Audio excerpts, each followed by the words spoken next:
What is up পিপুল, আসসালামু আলাইকুম। আপনারা সকলেই কেমন আছেন? তো দেখতে পাচ্ছেন আমি এখন চলে আসলাম কামরুল হাসান রাজ আপনাদের মাঝে। এখন এয়ারপোর্ট রোডে যাইতেছি। দেন আমি এখন যাচ্ছি সেই হজরত শাহজালাল আন্তর্জাতিক বিমানবন্দর রোড। তো আপনারা দেখতে থাকুন আমার এই আন্তর্জাতিক বিমানবন্দরে আমি কি করি। দেন আমার ভাইপো ভাতিজা আসতেছে, তাই তাদেরকে রিসিভ করতে যাচ্ছি। তো দেখতে পাচ্ছেন একটা মসজিদের মিনার, জাস্ট ওয়াও, আসলে ওয়াও লাগছে আপনাদের এই আন্তর্জাতিক বিমানবন্দর। তো আপনাদের কেমন লাগছে? আমার কাছে ওয়াও লাগছে, আপনারা অবশ্যই কমেন্টে জানাবেন। তো আমরা বিমানবন্দরের ভিতরে প্রবেশ করছি। দেন আমি এখন কিছুক্ষণের মধ্যে গাড়ি থেকে নেবে তারপরে দেন হাঁটা শুরু করব। জাস্ট ওয়াও, বিমানবন্দরের এরিয়াটা মামা জাস্ট ওয়াও, আসলে দেখলে প্রাণ জুড়িয়ে যায়। তো কারা কারা এই হজরত শাহজালাল আন্তর্জাতিক বিমানবন্দরে এসেছেন অবশ্যই লাইক, কমেন্ট, শেয়ার এবং ফলো দিয়ে আমাদের সাথেই থাকবেন এবং কমেন্ট করে জানাবেন।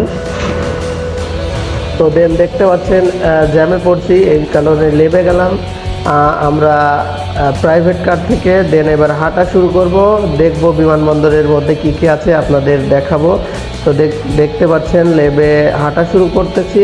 তো দেখতে পাচ্ছেন সামনেই কিছু গার্ডরা দাঁড়িয়ে আছে বিমানবন্দরের সামনে। তারপরে আমি সোজা হাঁটতে হাঁটতে বিমানবন্দরের ভিতরে চলে যাচ্ছি। হালকা হালকা পানি ছিটায় রাখছে সামনে। দেন তারপরেও ব্যাপার না।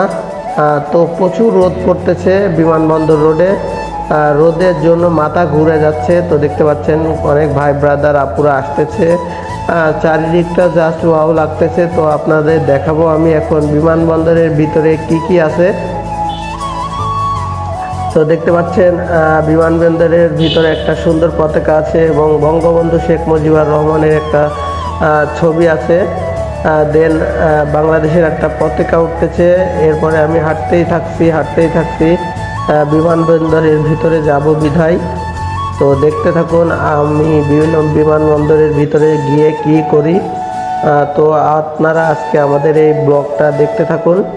তো বিমানবন্দরের ভিতরে জায়গাটা আসলে অনেক সুন্দর, আর যাওয়ার সাইড দিয়ে অনেক রোড আছে সুন্দর মানুষ হাঁটার জন্য। দেন এখন রাস্তাটা ক্রসিং করব, তারপরে আমরা বিমানবন্দরের ভিতরে ঢুকে যাব। তো দেখতে পাচ্ছেন আলহামদুলিল্লাহ আপনাদের দোয়ায় আমি সেই আন্তর্জাতিক বিমানবন্দরে আসতে পারছি। তো এখন রিসিভ করার জন্য যাইতেছি। দেখতে পাচ্ছেন রাস্তাটা ক্রস করলাম। তো আসলে এই জায়গাটা জোশ লাগতেছে, আসলে আমার কাছে খুবই সুন্দর লাগছে। আপনাদের কাছে কেমন লাগছে জানি না। তো দেখতে পাচ্ছেন প্রায় চলে এসেছি বিমানবন্দরের কাছাকাছি। দেন আমি এখন ভিতরে ঢুকবো। তো আপনাদেরকে আবারও কাছ থেকে দেখালাম, জায়গাটা ওয়াও লাগতেছে। দেখতে পাচ্ছেন এই জায়গায় দাঁড়িয়ে ছবি তোলার ইচ্ছা ছিল আমার। দেন আমি একটু দেখাইলাম আমার ফেসটা। তারপরে এখানে আমার মানুষজন নাই, আমি একাই আসছি, এই জন্য আর কি ছবি তোলা হলো না। আর প্রচণ্ড রোদ, সেই কারণে পিকটা বা ছবিটা তুলতে পারলাম না। তো এখন প্রায় বিমানবন্দরের কাছাকাছি চলে এসেছি। আমি এখন 2 নম্বর টানেলে যাব। আর এটা আপনাদের কাছে দেখায় জাতির পিতা বঙ্গবন্ধু শেখ মুজিবুর রহমান। দেন দেখতে পাচ্ছেন আমরা এখন সেই কাঙ্ক্ষিত বিমানবন্দরের পাশেই চলে এসেছি।